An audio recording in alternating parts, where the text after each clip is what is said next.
Hello everyone, I am back with EVS 2 of Standard 4. This is lesson number 12, the Siege of Purandar and the treaty with the Mughal Emperor. So let's get started. Let us revise first what happened in the last chapter. What has up till now happened in the life of Shivaji? Let us see. Now Adil Shah at last had given up the fight, made peace with Shivaji and gave recognition to his independent kingdom. So Adil Shah was at last fed up with the fight with Shivaji and he decided to recognize Shivaji's kingdom as an independent kingdom. Now Shivaji had turned his attention northwards and carried out raids in the territory of the Mughal Emperor Aurangzeb. So after having Adil Shah on his side giving up the fight, Shivaji turned to Aurangzeb. Now when he raided the territory of Aurangzeb, this enraged Aurangzeb and he sent Shaista Khan, who was his uncle, to deal with Shivaji. Shaista Khan made Lal Mahal as his headquarters and his troops started devastating the surrounding countries. Shivaji decided to enter Lal Mahal and kill Shaista Khan. On 5th April 1663, Shivaji and his men joined a marriage procession at night and entered Lal Mahal. Shivaji went to Shaista Khan's chamber and attacked him. But Shaista Khan tried to escape from the window. In this process, Shivaji cut off his 3 fingers. Shivaji and his men made their escape and reached Srinagar. Aurangzeb was furious when he heard this and transferred Shaista Khan to Bengal. Now this we had seen in the last chapter. Now let's see what happens further. Now after his triumph, after his victory, Shivaji did not sit idle. Aurangzeb's troops were laying waste the whole of Maharashtra. They were causing damage to Maharashtra. To bring the emperor to his senses, Shivaji carried out his daring raid on Surat. Now Surat is very far from Pune. No one could think of doing a raid over there, but Shivaji had this thought and he did this. Now why he raided Surat? Surat was a great center of trade in the Mughal emperor and a very rich city. When Shivaji carried out the raid, he brought home a booty worth lakhs of rupees. Now, in this process of raiding, he did not forsake his ethics or principles. He did not harm the churches and mosques. He did not show disrespect to women. Now, this raid on Surat drew Aurangzeb into furious rage. He became very angry. He now decided to put an end to Shivaji and the Maratha kingdom. He ordered his great general Mirza Raje Jai Singh to humble Shivaji. Humble means Nicha Dikhana. To assist Mirza Raje in the campaign, he sent with him his trusted Sardar, Diler Khan. The two landed in the Deccan with a huge army and unlimited funds. Now Swaraj was in real danger. Now, after the expedition of Surat in 1664 AD, Shivaji Maharaj heard a sad news. Now, what sad news did Shivaji Maharaj heard? Shahaji Raje, Shivaji's father, had suffered an accidental death while on a hunt. So, in 1664, Shahaji Raje, who was Shivaji's father, he died an accidental death. Shivaji and Jijabai were greatly grieved. So, on one hand, Shivaji raided Surat and brought home lakhs of booty. But on the other hand, he lost his father. Now what happens next? Let us see. Purandar was one of Shivaji's big and strong foes. Diler Khan knew that Shivaji could not be defeated as long as he was the master of Purandar. He was in charge of Purandar, he could not be defeated. He therefore laid siege to this powerful fort. Murar Baji, who was in charge of the fort, he was a determined fighter who would not easily yield to threats. So, who was in charge of Purandar fort? It was Murar Baji. So, Murar Baji, he decided to defend the fort. The first bastion or group of soldiers who were defending the fort on the Machi collapsed under Diler Khan's gunfire. In this way, Diler Khan captured the lower part. The Marathas withdrew to the upper part and continued to fight. Diler Khan was watching the battle from his camp. So, Diler Khan did not came to the Machi to fight. He was seeing from his camp. Furious with rage, Murar Baji decided to attack the Mughal troops with a select contingent of 500 men. He opened the gates of the upper fort. Shouting their war cry, Har Har Mahadev, the Maulas fell on the Mughal troops. After a furious battle which lasted for a short time, the Marathas routed the huge Mughal army which flew towards Diler Khan's camp. So they gave such a tough fight that the enemy had to run back. Where did they run back? They ran back to Diler Khan's camp.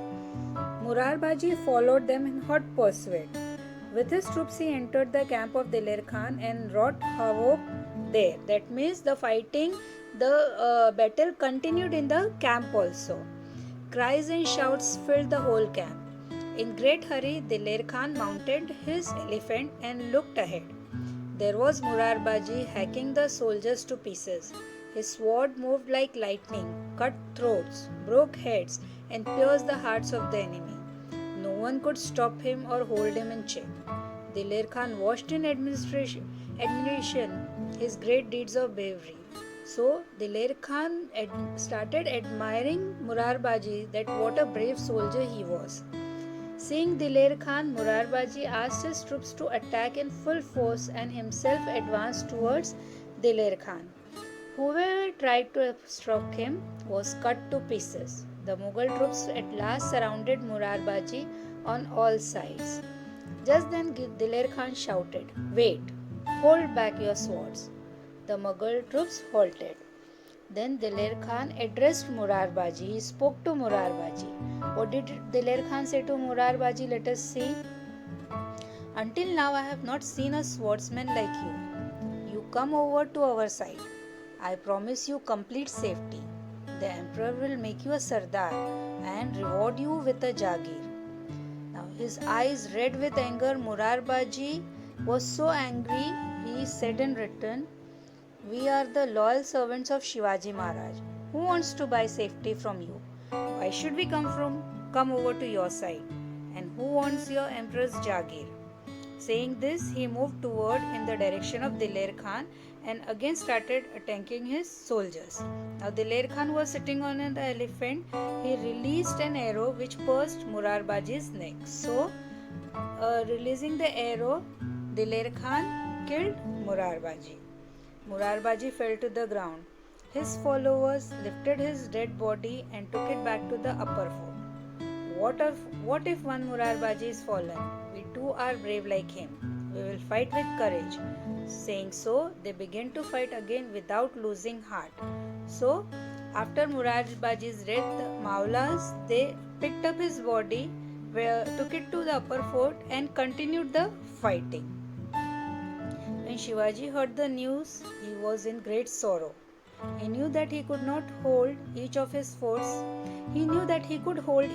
forts against the Mughal emperor for at least more than a year. So he knew that if he wants, he can hold the fort for more than a year. But he was unwilling. Why he was unwilling? Because he knew that the cost would be his men who would die in the attempt of saving the fort. So what could be done? Now he was not strong enough to fight the powerful Mughals. All his political skill was also of no avail. There was only one thing he could do. He decided on a temporary withdrawal from the fight. So what did he decided? That he will withdraw temporarily. थोड़े दिन पीछे हट जाएंगे. He would enter into a treaty with the Mughal emperor. So what he would do? He would enter a treaty. He went and saw Jai Singh. This was a very sensible and statesman-like thing to do. Why it was very sensible? Because the Mughal army was very powerful. They could undertake or they could kill Shivaji's people, his soldiers. So to avoid that, he went and saw Jai Singh. He said to Jai Singh, "Mirza Raje, you are a Rajput. You can understand our suffering. The emperor's campaigns have laid the country waste and people are in great misery. I have undertaken this task of establishing Swaraj so that people may be happy. You should join me in this uphill task. If you agree to lead us, myself and my Maulas will be your trusted followers." This way he tried to tell Mirza Raje Jai Singh to stop the campaign. Now Jai Singh was a very shrewd diplomat, means he was a very tricky and cunning ambassador who represented the Mughals. Now he was on the Mughal side, that means he was their ambassador, he represented them. He persuaded Shivaji, or he convinced Shivaji to sign a treaty. In this way, the Treaty of Purandar was signed, and it was signed in the year 1665. So when was the treaty signed? It was signed in the year 1665. And what was in the treaty? According to the treaty, 23 forts and a territory with a revenue of 4 lakh horns. 4 lakh horns means 4 lakh gold coins were to be handed to the emperor. Now Shivaji Maharaj, he signed the treaty, he gave his forts so that the enemy does not kill his soldiers, they are safe. After the treaty was signed, Jai Singh suggested to Shivaji that he should go to Agra and see the emperor. Now the treaty is signed, so Jai Singh suggested Shivaji that he should go and see the emperor, and he also guaranteed Shivaji's safe return. He guaranteed कि शिवाजी वहाँ से safely वापस आ जाएंगे. Shivaji thought over the suggestion. He knew that the emperor could not be trusted. Why he could not be trusted? Because he proved treacherous. Treacherous means deceitful या धोखेबाज to his own brothers. वो अपने भाइयों के साथ ही धोखा करता था, तो Shivaji could not trust him. But in the end, Shivaji decided to take the risk and face the situation as cautiously as he could. He informed Jai Singh that he was willing to go to Agra to meet the emperor. So this is up till now. We will see what happens when Shivaji goes to Agra to meet the emperor in the next chapter. I hope you understood the lesson. We'll meet again in the next chapter. Till then, bye.